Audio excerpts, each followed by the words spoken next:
Alphonse Daudet, Les confidences d'un habit à palme verte.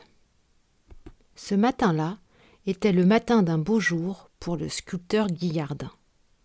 Nommé de la veille membre de l'Institut, il allait inaugurer devant les 5 académies réunies en assemblée solennelle son habit d'académicien. Un magnifique habit à palme verte, tout luisant du drap neuf et de la broderie soyeuse couleur d'espérance. Le bienheureux habit, ouvert, prêt à passer, était étalé sur un fauteuil, et Guillardin le regardait avec amour, en achevant de nouer sa cravate blanche. Surtout, ne nous pressons pas. J'ai tout le temps, pensait le bonhomme. Le fait est que dans la fièvre d'impatience, il s'était habillé 2 heures trop tôt, et la belle madame Guillardin, toujours très longue à sa toilette, lui avait déclaré ce jour-là, spécialement, qu'elle ne serait prête qu'à l'heure juste, pas une minute avant, vous m'entendez bien. Infortuné Guillardin, que faire pour tuer le temps jusque-là ? Essayons toujours notre habit, se dit-il, et doucement, comme s'il maniait du tulle des dentelles, il souleva la précieuse défroque, et l'ayant endossée avec des précautions infinies, il vint se mettre devant sa glace. Oh, la gracieuse image que la glace lui renvoya. Quel aimable petit académicien, tout frais pondu, gras, heureux, souriant, grisonnant, bedonnant, avec des bras trop courts qui avaient dans les manches neuves une dignité roide et automatique. Évidemment, satisfait de sa tournure, Guillardin marchait de long en large, saluait comme pour entrer en séance, souriait à ses collègues des beaux-arts, prenait des poses académiques. Mais, si fier de sa personne qu'on soit, on ne peut pas rester 2 heures en tenue, debout devant une glace.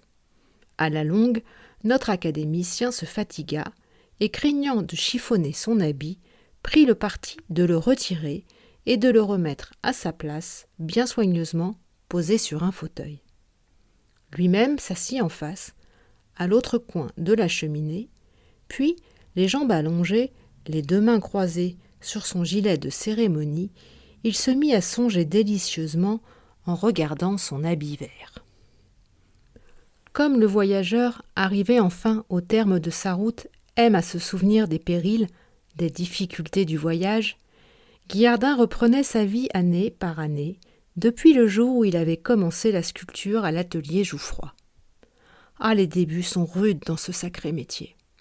Il se rappelait les hivers sans feu, les nuits sans sommeil, les courses pour chercher de l'ouvrage, et ces rages sourdes qu'on éprouve à se sentir tout petit, perdu, inconnu, dans l'immense foule qui vous pousse, vous bouscule, vous renverse et vous écrase. Dire pourtant qu'à lui seul, sans protecteur, sans fortune, il avait su se tirer de là. Rien que par le talent, monsieur. Et la tête renversée, les yeux à demi clos, plongé dans une contemplation béate, le digne homme se répétait tout haut à lui-même. Rien que par mon talent. Rien que par mon talent. Un long éclat de rire, sec et cassé, comme un rire de vieux, l'interrompit subitement. Guillardin, un peu saisi, regarda autour de lui dans la chambre.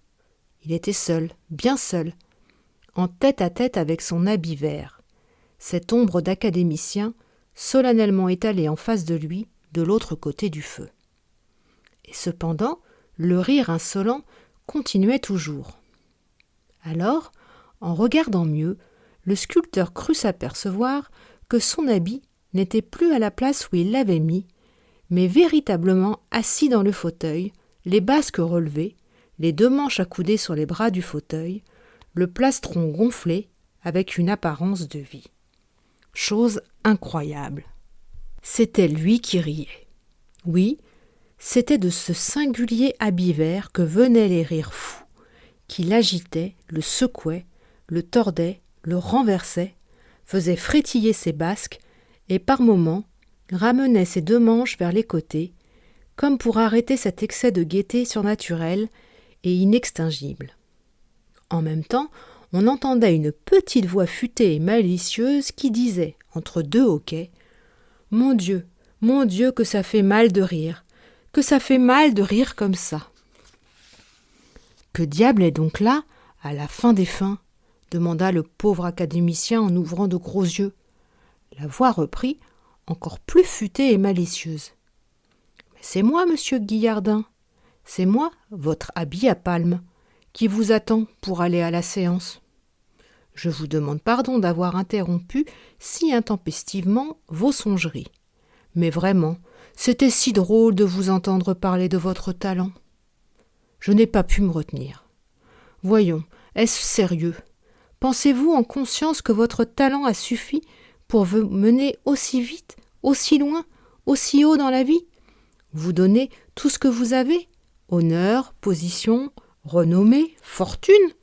Croyez-vous cela possible, Guillardin ? Descendez en vous-même, mon ami, avant de me répondre. Descendez encore là. Maintenant répondez-moi. Vous voyez bien que vous n'osez pas. Pourtant, bégaya Guillardin, avec une hésitation comique, j'ai beaucoup travaillé ? Oui, beaucoup, énormément. Vous êtes un piocheur, un manœuvre, un grand abatteur de besogne. Vous comptez vos journées à l'heure, comme un cocher de fiacre. Mais le rayon, mon cher, l'abeille d'or qui traverse le cerveau du véritable artiste en y mettant l'éclair et le bourdonnement de ses ailes, quand vous a-t-elle rendu visite ? Pas une fois, vous le savez bien. Elle vous a toujours fait peur, la divine petite abeille. Et cependant, c'est elle qui donne le vrai talent. Ah, j'en connais qui travaillaient aussi, mais autrement que vous, avec tout le trouble, toute la fièvre des chercheurs, et qui n'arriveront jamais où vous êtes. Tenez, convenons d'une chose, pendant que nous sommes seuls, votre talent à vous, ça a été d'épouser une jolie femme. Monsieur, fit Guillardin, en devenant tout rouge. La voix reprit sans s'émouvoir. À la bonne heure, voilà une indignation qui me fait plaisir. Elle me prouve ce que tout le monde sait du reste. Vous êtes certainement plus bête que coquin. Là, vous n'avez pas besoin de me faire ces yeux furibonds. D'abord, si vous me touchez, si j'ai seulement un faux pli ou un accroc, impossible d'aller à la séance. Et Madame Guillardin ne serait pas contente. Car enfin, c'est à elle que revient toute la gloire de cette belle journée. C'est elle que les 5 académies vont recevoir tout à l'heure, et je vous réponds que si j'arrivais à l'Institut passé sur sa jolie taille, toujours élégante et droite malgré l'âge, j'aurais un autre succès qu'avec vous. Que diable, monsieur Guillardin, il faut se rendre compte des choses. Vous lui devez tout à cette femme-là. Tout. Votre hôtel, vos 40 000 francs de rente, vos croix, vos lauriers, vos médailles. Et d'un geste de manchot, l'habit vert avec sa manche brodée montrait au malheureux sculpteur les cadres glorieux accrochés au mur de son alcôve. Puis, comme s'il eût voulu, pour mieux torturer sa victime, prendre tous les aspects, toutes les attitudes, cet habit cruel se rapprocha de la cheminée et se penchant en avant sur son fauteuil d'un petit air vieillot et confidentiel, il parla familièrement sur le ton d'une camaraderie déjà ancienne. « Voyons, mon vieux, ça paraît te faire de la peine ce que je te dis là. Il faut pourtant bien que tu saches ce que tout le monde sait.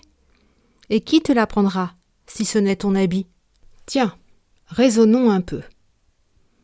Qu'est-ce que tu avais en te mariant ? Rien. Qu'est-ce que ta femme t'a apporté ? Zéro. Alors, comment t'expliques-tu ta fortune actuelle ? Tu vas me dire encore que tu as beaucoup travaillé. Mais malheureux, en travaillant jour et nuit, avec les faveurs, les commandes du gouvernement, qui ne t'ont certes pas manqué depuis ton mariage, tu n'as jamais gagné plus de 15 000 francs par an. Crois-tu que cela suffisait dans une maison comme la vôtre ? Songe que la belle Madame Guillardin a toujours été citée comme une élégante, lancée dans tous les mondes où l'on dépense. Parbleu, je sais bien que, claquemuré du matin au soir dans ton atelier, tu n'as jamais réfléchi à ces choses-là. Tu te contentais de dire à tes amis « J'ai une femme étonnante pour s'entendre aux affaires. Avec ce que je gagne et le train que nous menons, elle s'arrange encore pour nous faire des économies. » C'est toi qui était étonnant, pauvre homme. La vérité, c'est que tu avais épousé un de ces jolis monstres comme il s'en trouve dans Paris, une femme ambitieuse et galante, sérieuse pour ton compte et légère pour le sien, sachant mener du même train vos affaires et son plaisir. La vie de ces femmes-là, mon cher, ressemble à un carnet de bal où l'on alignerait des chiffres à côté des noms des danseurs. La tienne s'est fait ce raisonnement. Mon mari n'a pas de talent, pas de fortune, pas grande tournure non plus, mais c'est un excellent homme, complaisant, crédule, aussi peu gênant que possible. Qu'il me laisse m'amuser tranquille, je me charge, moi, de lui donner tout ce qui lui manque. Et à partir de ce jour-là, l'argent, les commandes, les croix de tous les pays ont commencé à pleuvoir dans ton atelier avec leurs jolis sons métalliques, leurs cordons de toutes les couleurs. Regarde ma brochette. Puis un matin, la fantaisie est venue à madame, fantaisie de beauté mûre, d'être la femme d'un académicien. Et c'est sa main finement gantée qui t'a ouvert une à une toutes les portes du sanctuaire. Dame, mon vieux, ce qu'il t'en a coûté pour porter les palmes vertes, tes collègues seuls pourraient te le dire. Tu mens, cria Guillardin, étranglé par l'indignation. Et non, mon vieux, je ne mens pas. Tu n'as qu'à regarder autour de toi tout à l'heure, en entrant en séance.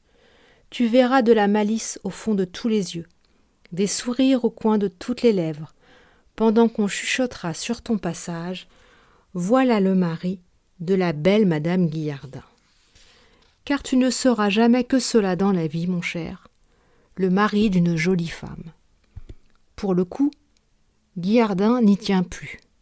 Blême de rage, il s'élance, va saisir pour le jeter au feu, après lui avoir arraché sa jolie guirlande verte, cet habit insolent et radoteur. Mais voilà qu'une porte s'ouvre, et qu'une voix bien connue, nuancée de dédain et de douce condescendance, vient l'éveiller à propos de son horrible rêve. Ah, c'est bien vous, par exemple, s'endormir au coin du feu, un jour pareil. Madame Guillardin est devant lui, grande, belle encore, quoique un peu trop imposante avec son teint rose, presque naturel, sous ses cheveux poudrés et l'éclair exagéré de ses yeux peints. D'un geste de maîtresse femme, elle prend l'habit à palmes vertes et lentement, avec un petit sourire, elle aide son mari à l'endosser, pendant que le pauvre homme, encore tout trempé de la sueur de son cauchemar, respire d'un air soulagé et pense en lui-même « Quel bonheur, c'était un rêve !»